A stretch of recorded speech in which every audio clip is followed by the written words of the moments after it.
Iniciando a segunda parte do vídeo anterior sobre sistemas ativos e passivos e a inteligência reflexiva, né, que não é passiva. E, então o título dessa segunda parte começa com a falta de teste de hipótese e a exclusão da experiência somatosensorial. Ou seja, Eh, quando a gente usa dados e diz que os dados falam por si mesmos, estamos cometendo um problema de uma irracionalidade no sentido da mente humana. Os dados jamais falam por si mesmos. Os dados são construtos da inteligência humana usados através de sistemas e artifícios tecnológicos para colher dentro de parâmetros que nós arbitramos, nós, e não a máquina arbitrou, elementos para nós julgarmos esse elemento. Quando alguém faz um experimento, ele é sujeito, o ser humano é sujeito, o sujeito humano é sujeito aos parâmetros que ele determinou para colher os dados e julgar os dados. Por exemplo, tem uma máxima que no primeiro teste de inteligência, Alfred Binet dizia para os seus alunos, isso não está escrito formalmente em lugar nenhum, mas corre, digamos, uma conversa que esse cara, um psicólogo que teria inventado o teste de inteligência, teria dito para os seus alunos, assim, quando alguém lhe perguntou, mestre Binet, o que é, afinal de contas, inteligência? E ele, inventor do teste de inteligência, teria dito, é aquilo que o meu teste mede, o que, tecnicamente, é certo, mas do ponto de vista cognitivo, é errado. É errado por quê? Porque se inteligência é apenas e somente aquilo que o teste dele mede, o que foge aos parâmetros do teste, o modelo mental que ele usou para medir inteligência, estaria fora do campo da inteligência. Então, a inteligência para esse camarada, Binet, Alfred Binet, seria uma bolha de medição. Ora, nós estamos isso no século XIX, XVIII para XIX, enfim, não me lembro bem quando que Binet, isso é fácil de procurar, Alfred Binet fez o primeiro teste de inteligência, não tenho de memória. Mas o fato é que o problema não está na computação artificial de dados, e sim no julgamento sábio, refletido de seres humanos entre si, levando em conta o contexto, o propósito e a interpretação do sentido dos resultados, do significado deles, que é uma decorrência do sentido. Aí nós entramos em um campo que não vamos tratar profundamente, que é da semântica, e isso aí trabalha bem, mas não trabalha semiótica, que é o significado do significado. É a reflexão sobre o significado. Não é o significado imediato dos sistemas de linguagem natural, que aí a domina, entre aspas, bem. É, a, é o plano metalinguístico, o reflexivo, que leva em conta a experiência humana, que não é contida na linguagem, e que, como e não há como, dados falarem por si mesmos, né, como a gente já tinha dito.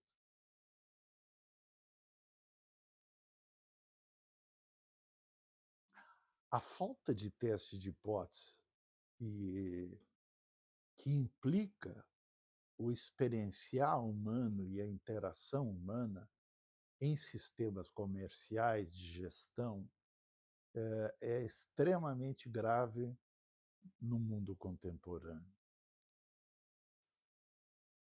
A tomada de decisões em corporações, em ambientes de gestão de governos, países, sistemas públicos, baseada unicamente em dados brutos, sem teste de hipóteses, sem respostas experienciais ou somatosensoriais, e sem formar um mapa imaginário do que é que pode acontecer, resulta ou pode resultar com alta probabilidade em ações desconectadas da realidade vivida pelas pessoas. Então nós vemos assim em teorias políticas, em teorias econômicas,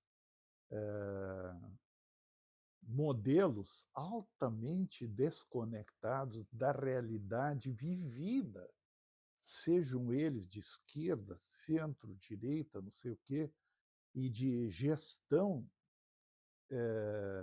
organizacional, gestão pública, desconectados, onde o alto da pirâmide e a base da pirâmide não tem nada a ver, nem dentro de um sistema público e nem na relação do sistema de gestão com o cliente, que seria o cidadão, ou na empresa comercial, seria o consumidor, seria o cliente, né, de um sistema corporativo particular. E essa desconexão, via de regra, implode o sistema sem o sistema saber que está implodindo, o que é grave. Né? Um sistema que não se pensa e que não se conhece, que não se reconhece, é grave, é muito grave. E isso está acontecendo quando a gente delega para uma forma robotizada, seja tecnicamente, ou seja, mentalmente robotizada, de lidar com a realidade.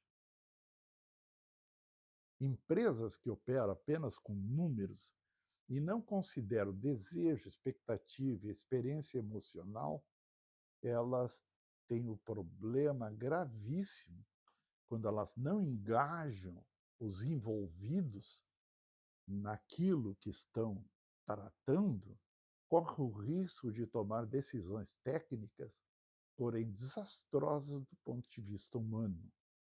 Isso leva à falência de muitos negócios que poderiam ter sucesso se fossem mais interativos, mais adaptáveis, mais parametrizados de uma forma realista. E realista tem que ser subjetivo. Subjetivo quer dizer baseado no modo como aquele grupo de pessoas está respondendo a você ou a nós. Aqui está um exemplo, eu vou trazer para vocês alguns exemplos macro e históricos que ilustram o fracasso e o sucesso da interpretação de dados de maneira intersubjetiva. Ou seja, quando você usa a intersubjetividade ou a percepção de humana, intersubjetividade é a percepção humana dos dados. Quando você usa a percepção humana, acontece alguma coisa. percepção intersubjetiva refletida. E quando não usa, acontece outra. Vejamos o quê? Fracassos históricos por falta de interpretação adequada dos dados. Crise de 2008, se lembra? Os mais velhos se lembram. E o colapso do subprime.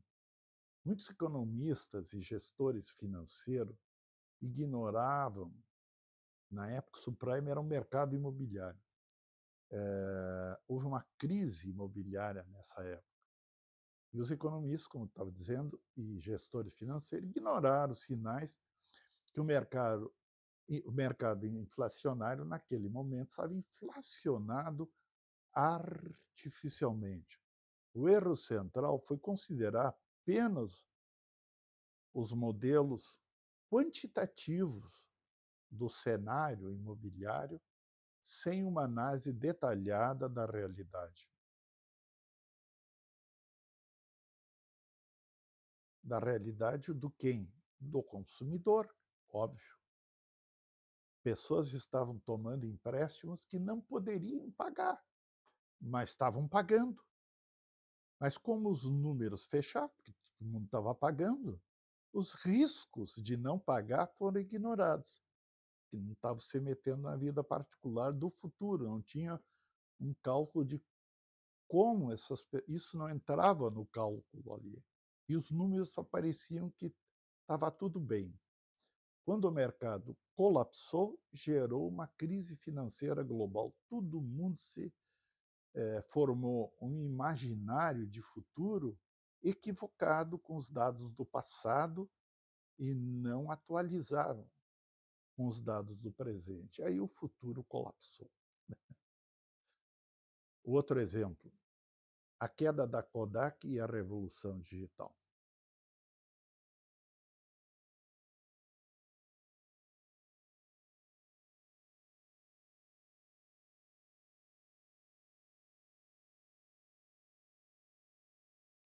A Kodak possuía a tecnologia para câmeras digitais antes de sua popularização, mas seus executivos não perceberam a mudança de comportamento do consumidor, do cliente, que se passava na cabeça do outro, na subjetividade, na ânsia, nos propósitos, nos desejos do consumidor. Eles confiavam apenas nos dados de venda de filmes fotográficos, ignorando sinais de que as novas gerações queriam algo mais instantâneo e acessível. O resultado, como a gente sabe, foi o declínio significativo da empresa. O desastre da Blockbuster. Blockbuster era a maior locadora de vídeos do mundo, uma empresa que faturava horrores no bom sentido. Em 2000, no ano 2000, a Netflix, uma empresa pequena, emergente, tímida, ofereceu um acordo. Netflix oferecia streaming de vídeos, enquanto que a Blockbuster oferecia aqueles tijolinhos, né, que a pessoa ia na locadora e adquiria. A Netflix ofereceu à Blockbuster a quantia de 50 milhões de dólares para comprá-la. Isso porque a Netflix estava vendendo muito streaming. Os executivos da Blockbuster olharam apenas para os seus números do mercado e disseram, a gente está vendendo bem, para que se vender para a Netflix? E subestimaram o impacto do streaming.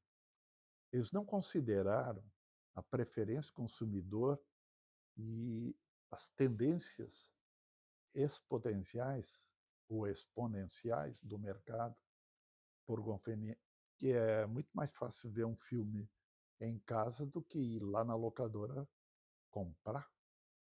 E o resultado foi a falência da Blockbuster em 2010. Em 10 anos eles estavam fora do mercado. Por outro lado, nós temos sucessos baseados numa interpretação estratégica, baseado numa espécie do que a gente chama de feeling, e a gente tem que estudar melhor. Por exemplo, Warren Buffett e a bolha de Nasdaq. Durante a bolha das empresas de tecnologia no final de 1990, Buffett foi criticado por não investir em ações populares como Amazon e Yahoo. Ele acreditava que havia uma supervalorização no mercado, pois as empresas não tinham fundamentos sólidos. Sua estratégia baseou-se em uma análise cuidadosa dos negócios, considerando a realidade além dos dados frios. Ele era um investidor mais fundamentalista. Ele sabia, ele sentia e dizia assim: esse troço dessas empresas crescerem rapidamente assim, algo não me cheira bem, ele dizia para as pessoas. E não aconselhava as pessoas que trabalhavam sobre que eram aconselhados por ele, os investidores que eram aconselhados por ele, a investirem nessa bolsa da Nasdaq. E, semanas depois, houve um estouro da bolha de Nasdaq. Em 2000, isso validou a sua abordagem, ou seja, análise puramente gráfica da economia ingênua, ela precisa ter uma análise que ele chama de fundamentalista, que é baseada na experiência de interagir, de perceber a empresa como o outro, que eu sou o investidor, a empresa é um outro ser, é vivo, ela tem problemas, ela tem soluções, ela tem a sua imaginação. É um jogo estratégico intersubjetivo e não apenas uma tendência gráfica estatística.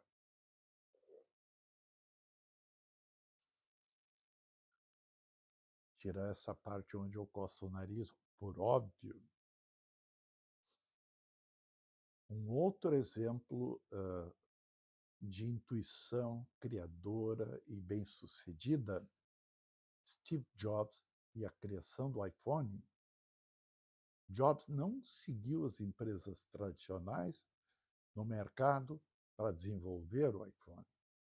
Ao invés disso, usou a sua intuição sobre o futuro das interações humanas.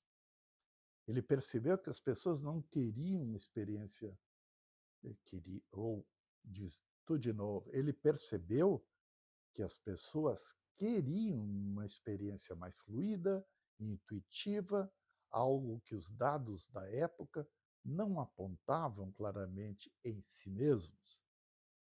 E essa percepção, esse feeling dele, do que as pessoas desejavam, né, que não era estatisticamente provável, nem descobrível, não ia fazer assim, o que vocês querem? As pessoas não sabem o que elas querem. Isso é uma intuição. Ele intuiu que as pessoas queriam uma experiência mais acessível de lidar com equipamentos tecnológicos. O resultado disso a gente sabe, uma revolução nos smartphones.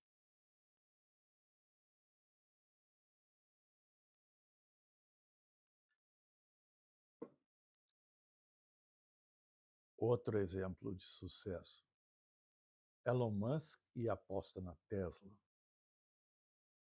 Quando Elon Musk investiu na Tesla, muitos analistas viam a indústria de novo. Quando Musk investiu na Tesla, muitos analistas viam a indústria automotiva elétrica como um nicho sem futuro. No entanto, Ele identificou o desejo da sociedade por uma inovação sustentável, um desejo subjetivo da sociedade. Não vem ao mérito se o petróleo está poluindo ou não está poluindo, mas havia um desejo coletivo, não era uma decisão que ele tomou porque a estatística mostrava que o clima estava assim, insustentável. É um desejo social, algo que nos modelos preditivos da época não sinalizava.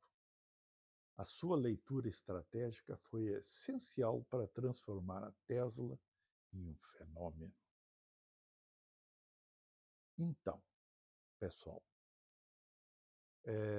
como transformar dados, se é possível transformar dados em impressões subjetivas de alta complexidade?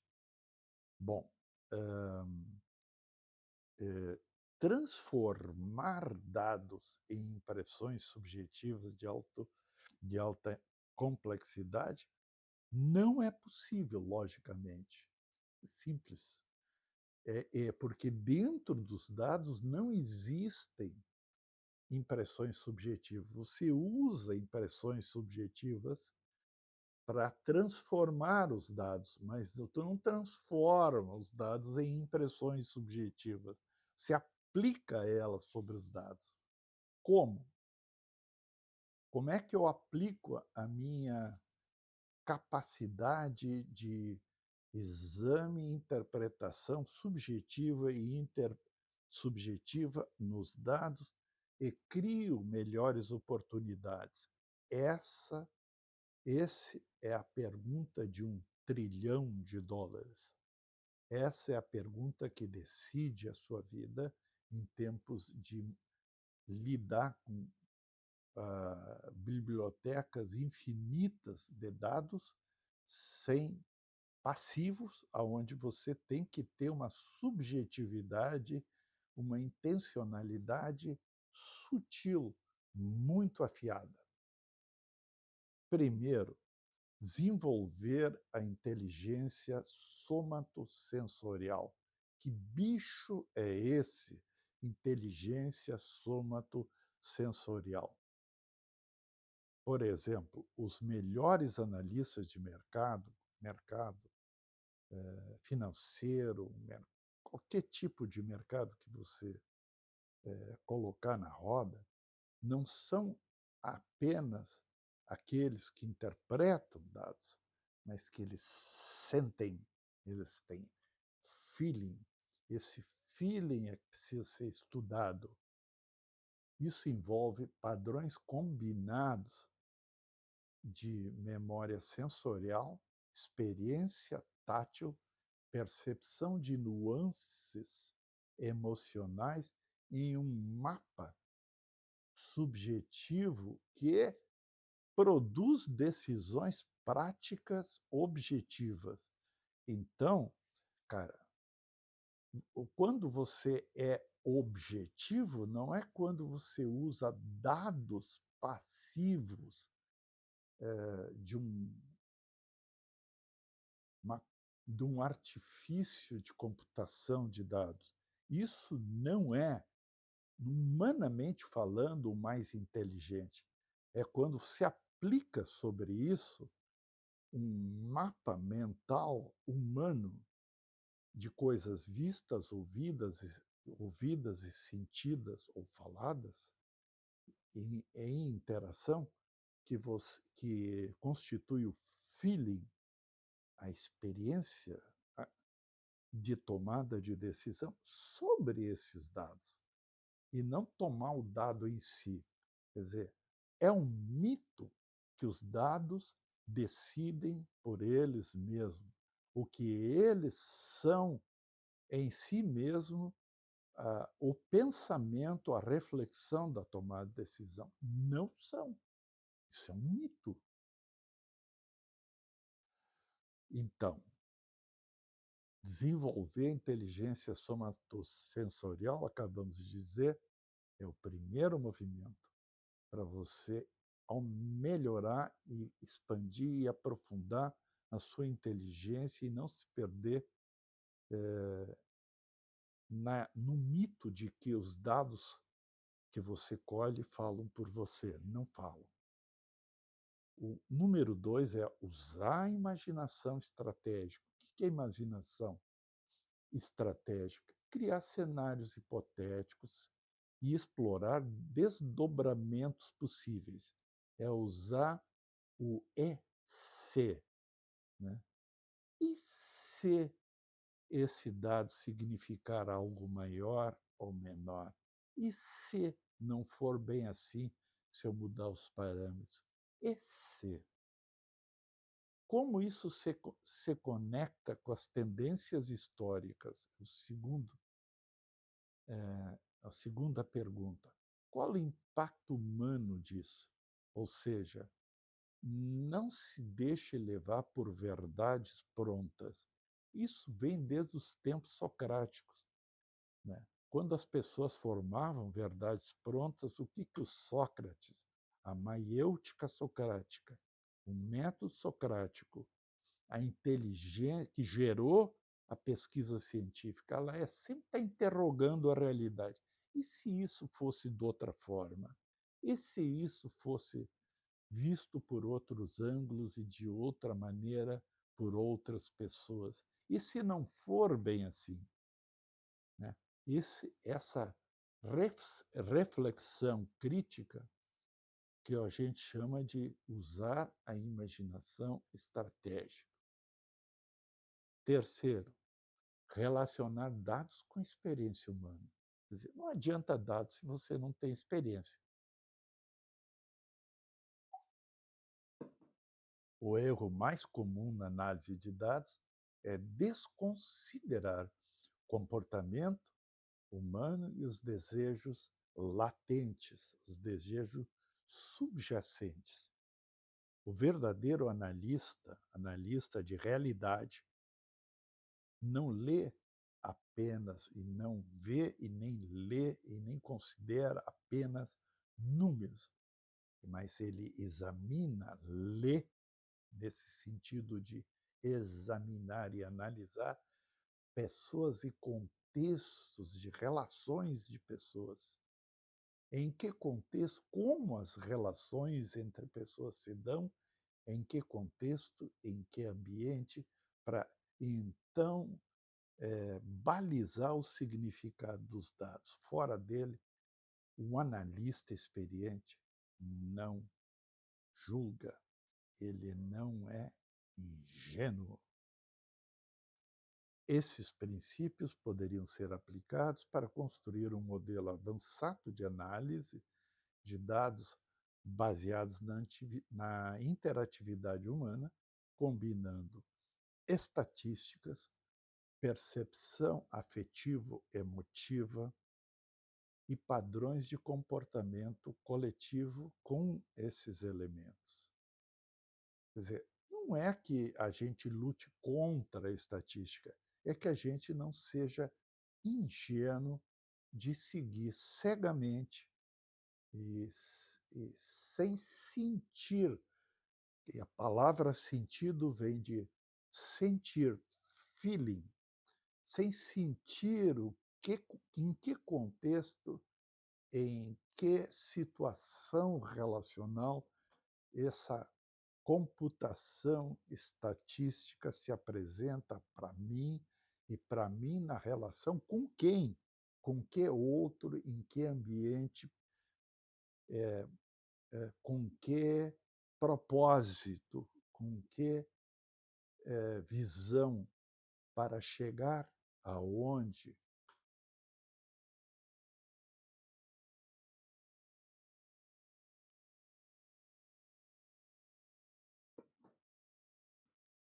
O risco da automação cega. Quando se exclui a intersubjetividade, ou seja, o entendimento das múltiplas perspectivas envolvidas, perde-se a noção do impacto real das decisões. O pensamento computacional, se é que existe, se a gente pode pensar que existe um pensamento computacional, uma inteligência artificial com pensamento computacional,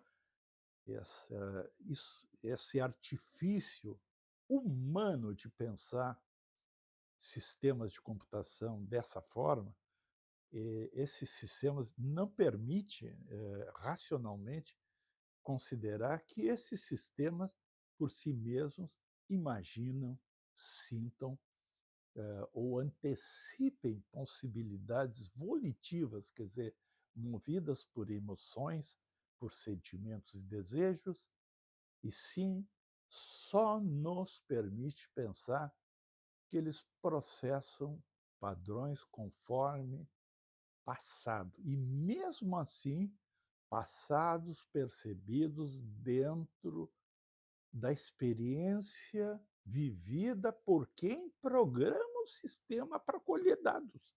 Lembre-se do Binet. Inteligência é aquilo que meus dados, meus, o meu teste médio. Quando você programa um sistema de computação, é você que programa.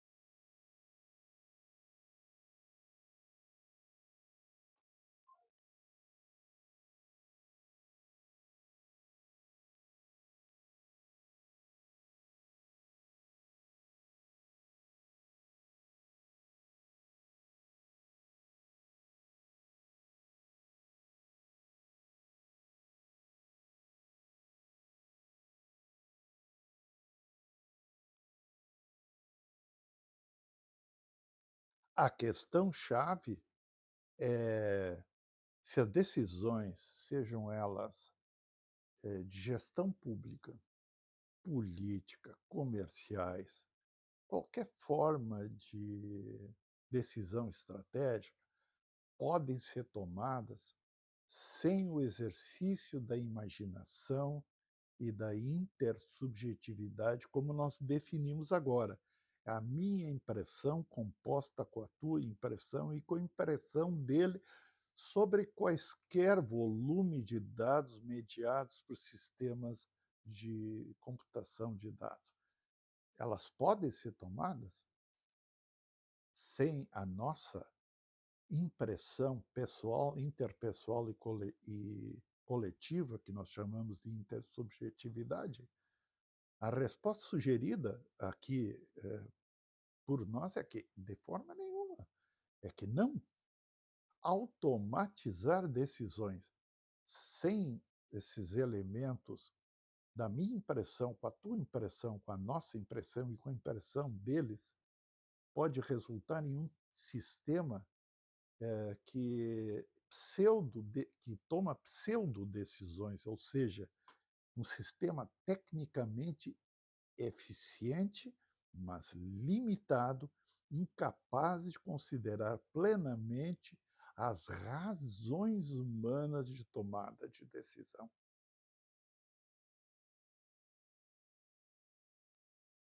Agora eu trago uma tabela comparativa, onde nós temos sistemas ativos e passivos, e analisando como sistemas passivos que não tomam decisões, porque não têm vontade de tomá-las, quer dizer, eles podem ser programados para emitir decisões, mas eles não julgam a decisão que tomam, e sistemas ativos, que levam em consideração as suas impressões, as impressões dos seus semelhantes e de um coletivo de semelhantes para tomarem decisões.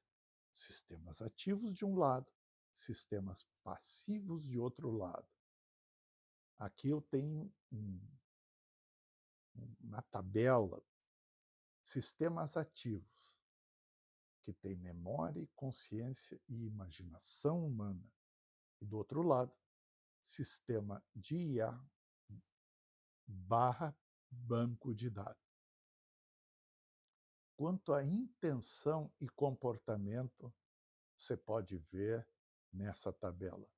Sistemas ativos possuem intenções conscientes que orientam o comportamento.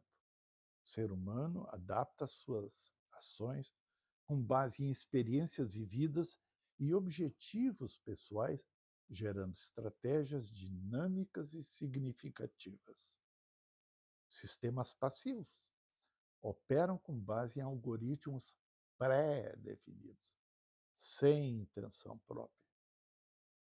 A atuação é mecânica, robótica, seguindo comandos sem a capacidade de direcionar comportamentos que tenham significado pessoal de interesse individual interno íntimo, seja esses interesses individuais íntimos de uma pessoa, de um grupo de pessoas ou de uma coletividade.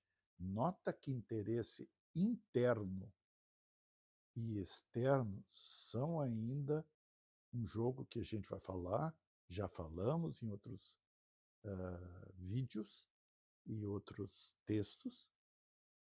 O interno e o externo são subjetivos.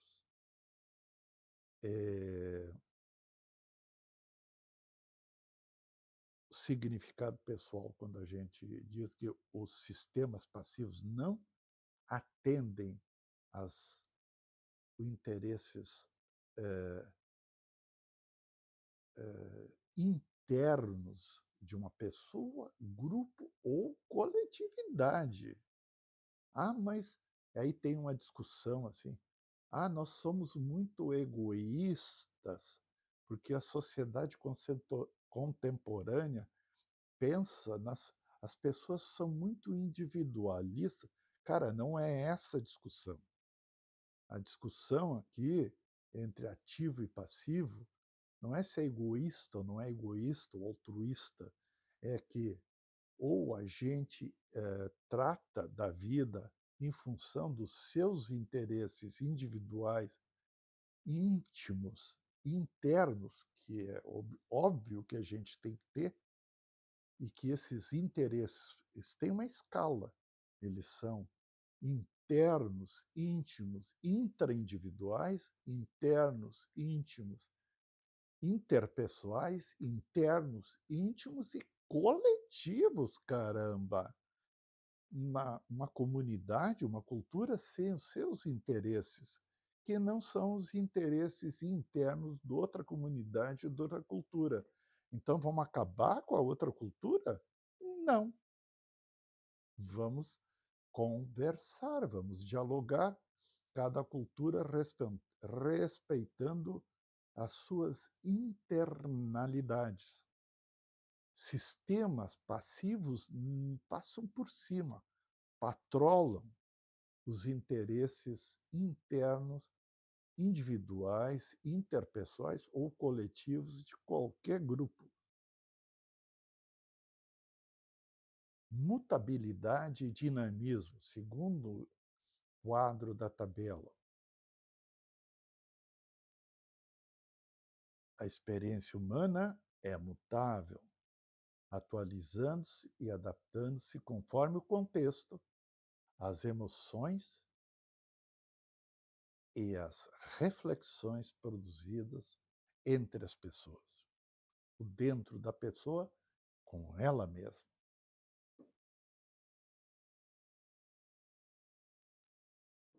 Esta plasticidade e adaptabilidade possibilita a criação de novos modelos e a transformação de dados passivos em estratégias ativas. Por outro lado, sistemas de computação passivos de informações não formam informações, portanto, os dados são organizados e atualizados, mas a sua essência é dada, estaticamente dada. A informação não forma informações. Suas alterações dependem de intervenções externas. Elas não têm autonomia de reinterpretar o que é dado, isso, a emoção e o contexto, a subjetividade e o contexto é que permite a reinterpretação. Quer dizer, os sistemas passivos não se reinterpretam. Dizer, mas Sérgio, estão criando sistemas passivos que simulam decisões emocionalmente análogas a emoções. Muito bem, análogas às emoções daquele programador ou grupo de programações que determinou que emoção seja isso. Lembre-se do Binet, que diz que inteligência é aquilo que o teste mede. Aí você vai dizer que emoção ou intuição é aquilo que eu determinei que você pense que seja emoção ou intuição. Aquele grupo de programadores programou como parâmetro para ser emoção. Se você for ingênuo o suficiente, tu vai achar que então aquele robô, androide, enfim, aquele equipamento que reage emocionalmente, ele está reagindo conforme a sua emoção. Se você acreditar nisso, é capaz de você perder sua autorreferência. Não seja, em primeiro lugar, burro, em segundo lugar, ingênuo quanto ao seu potencial cognitivo.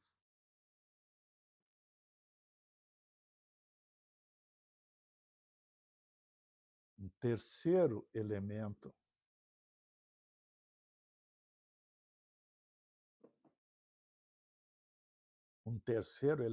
que diferencia sistemas ativos e passivos. Pense na sua vida, isso aí não é só teoria. Pense na sua vida laboral, pessoal e coletiva. Como isso se diferencia? Processamento de contexto. Processamento ativo. Integra de forma ampla o contexto, considerando nuances, emoções e saber tácito, intuitivo. Essa abordagem permite uma interpretação rica e com multidimensional das informações, ajustando estratégias e transformando essas estratégias conforme a realidade vivida momento a momento. Pode mudar a jogada e o jogo. É diferente, por exemplo, de um sistema rígido de processamento de jogadas de xadrez, né, onde o jogo é dado, os instrumentos de jogo são dados. Numa jogada humana, o jogo não está dado, as regras do jogo, por exemplo, um jogo de futebol, o jogo não está dado, embora as regras do jogo estejam dadas. O xadrez é um pouco mais complexo porque as jogadas elas têm um rigor lógico muito atrelado às regras do jogo. E num jogo de esportivo humano, você pode criar jogadas que, na hora, que surpreendam um adversário e paralisem, se superem a estratégia do adversário. No xadrez é um pouco mais limitado, mas isso é uma consideração à parte. E, de qualquer forma, seja como for, sistemas passivos de computação processam o contexto de forma limitada aos parâmetros programados. Pegando o exemplo do xadrez, por exemplo, Kasparov, quando ganhou da Blue, ganhou, e depois empatou, e depois perdeu da Deep Blue, que é um computador da IBM, ele dizia assim: "Eu jogava que nem um maluco, né, para desconcertar o sistema de programação de jogadas do Deep Blue", que era o computador que jogava xadrez com ele.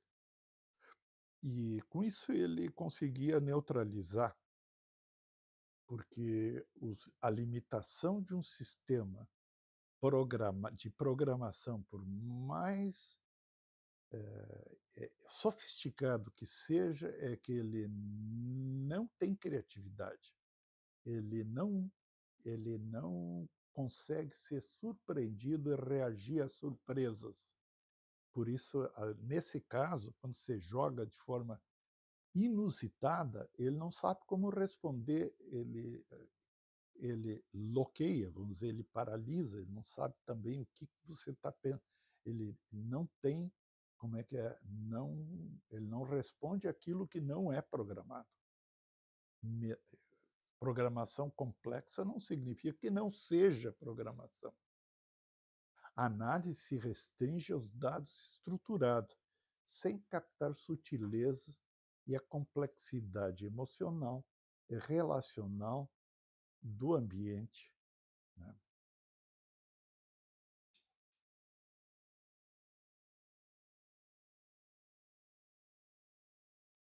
Consciência e metaconsciência.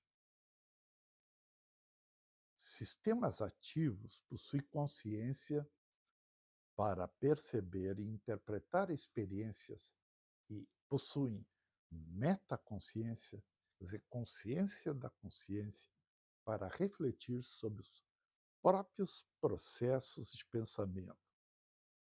Essa capacidade transforma os dados passivos em modelos ativos de ação, promovendo intervenções personalizadas e progressivas, evolutivas, com saltos evolutivos de acordo com as demandas de momento.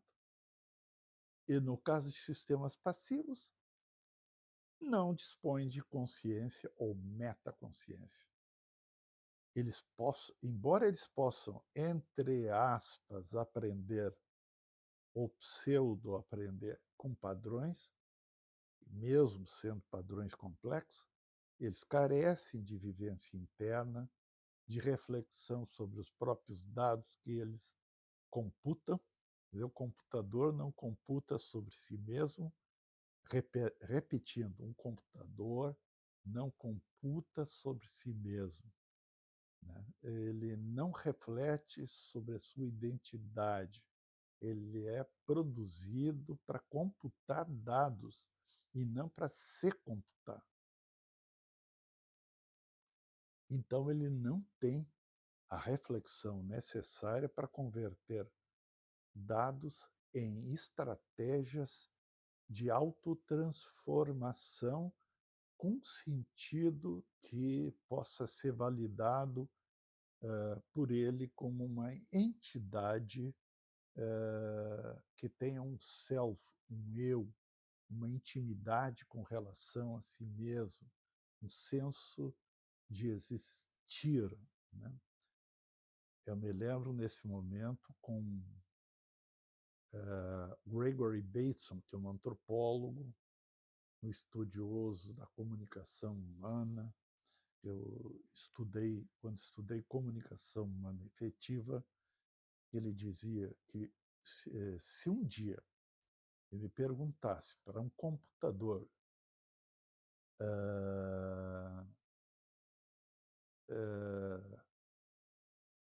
algo do tipo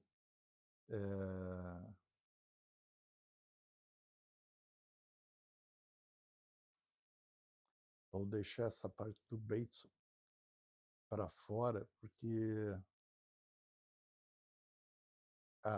lembrei, agora sim. Gregory Bateson, então, um antropólogo, estudioso de comunicação, ele dizia: se um dia um computador me responder uma pergunta com uma resposta do tipo: